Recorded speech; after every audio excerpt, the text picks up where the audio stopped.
They fed America, but when America turned its back, they didn't just protest, they rebelled. This is the forgotten story of the farmers who blocked highways, confronted sheriffs, and forced the US government to change course during the Great Depression. The crash of 1929 devastated Wall Street, but it annihilated rural America.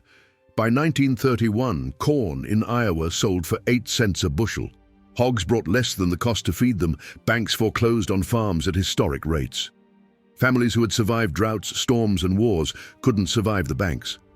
So in May 1932, a radical new movement emerged, the Farmers' Holiday Association, led by the fiery Iowa populist Milo Reno.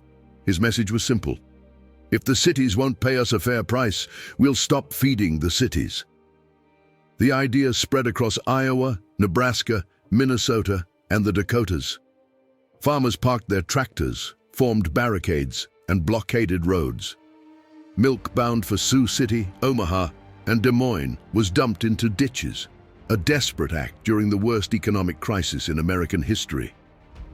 Then came the foreclosure wars.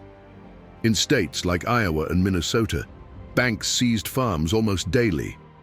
But farmers responded with something new: penny auctions. Crowds of 100, sometimes 200 farmers gathered at each sale. When the auctioneer began, they made it clear, no outsider bids today. Homes sold for pennies. The crowd returned the keys to the family. Sheriffs knew better than to intervene, but the rebellion didn't hit its breaking point until August 1932 in Sioux City, the milk strike. Thousands of farmers formed human barricades on US Highway 75.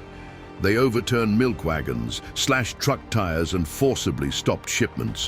One trucker who ignored a blockade had his cargo dumped and his radiator smashed. When the state sent in troopers, riots broke out. A judge who ordered harsh crackdowns, Judge Charles Bradley, was pulled from his car by enraged farmers and nearly lynched before National Guard troops intervened. The newspapers called it mob rule. The farmers called it our last chance. The uprising worked.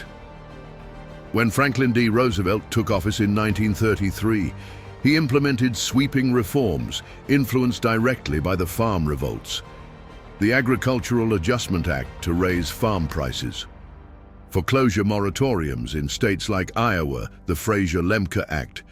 Federal support programs that formed the backbone of modern farm policy. By late 1933, the farmers' holiday movement slowed, but its legacy shaped American agriculture for generations.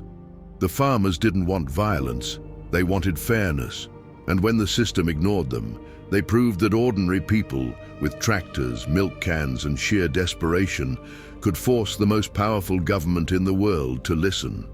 What forgotten American uprising or buried rebellion should we resurrect next? Drop your ideas below and follow for more from the Lost and Found.